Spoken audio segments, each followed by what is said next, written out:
So one thing that I noticed and that I found really interesting throughout this whole Rooster Teeth crisis that's unfolding at the moment is that Funhaus gets nothing but praise, right? Despite all the drama, they're basically Yoda memeing their way through this crisis.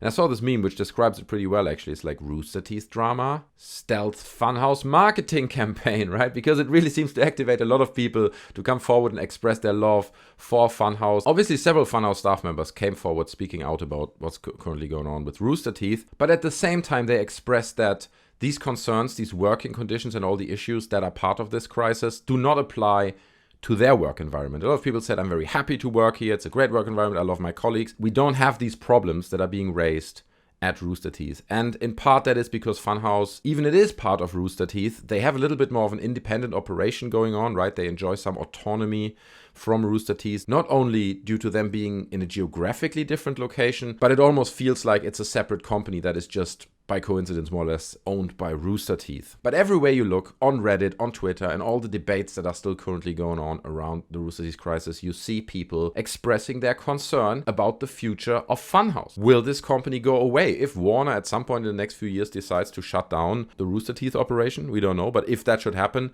can Funhaus still exist? Because they're really doing good content, okay? They've changed with the times. They've got good personality. It's just really, really funny stuff. And ironically, at this point, it almost feels like Funhaus is the most salvageable part of Rooster Teeth, of the Rooster Teeth operation. And I still remember, I think the Funhaus content is aimed a little bit more at younger audiences, but I remember when they first brought James Willems on board. I remember Kovic and Willems sitting there, and Willems was making these Dorsney Land jokes. Dude, I swear I laughed tears. It was so insanely freaking funny. Most of you guys are probably too young to remember those. But the question remains, what will happen to Funhaus if Rooster Teeth is discontinued? Can Funhaus exist without Rooster Teeth? The short answer is not the company, right? Because the company name, probably the office space and all that is owned by Rooster Teeth.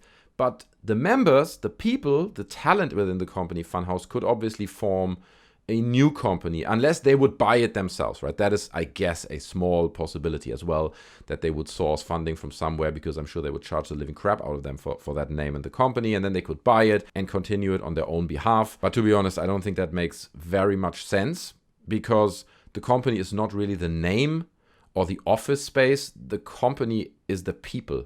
It's the talent. That's what people love. And there's not really a strong reason for them to say, no, we need to keep this name. Just come up with a new name, bring the same people in, and you could start like a new operation. However, keep in mind, sounds easy on paper. Starting a new channel like this is tough, okay? And making it profitable without the support of an entity like Rooster Teeth sitting above it really isn't easy. They would be relying probably on like Patreons and so on to fund them. And a part of the problem is that Funhaus also doesn't have these millions of views. Their videos are popular, right? And the people who watch them really enjoy the content and love it and are very much on board with what they're doing. But it's not that millions and millions of people watch every single one of their videos. So I think if they would be in a situation where Warner would shut the operation down and they would have to start something new, the team would have to shrink, right? There would be loads of compromises, because at least from the start off, you can't fund an operation like it currently sits, and most probably it just won't be the same. Even there are loads of characters that are reoccurring from Funhaus. It's just a different thing that starts from scratch. Another possibility is that, and again, it's a small possibility, but it could be that Warner, again, this is all very hypothetical, right? Because nobody has announced that Rooster Teeth gets shut down, okay? This is very hypothetical. But if they would decide to do that, there's a possibility that they would try to salvage brands like Funhaus and sell them to another company, right? You're just selling the Funhaus entity to another similar corporation, and they could keep doing what they're doing under this new umbrella. But to be honest, I'm not sure that a company like Warner Discovery, which is really like this overlord, giant megacorp,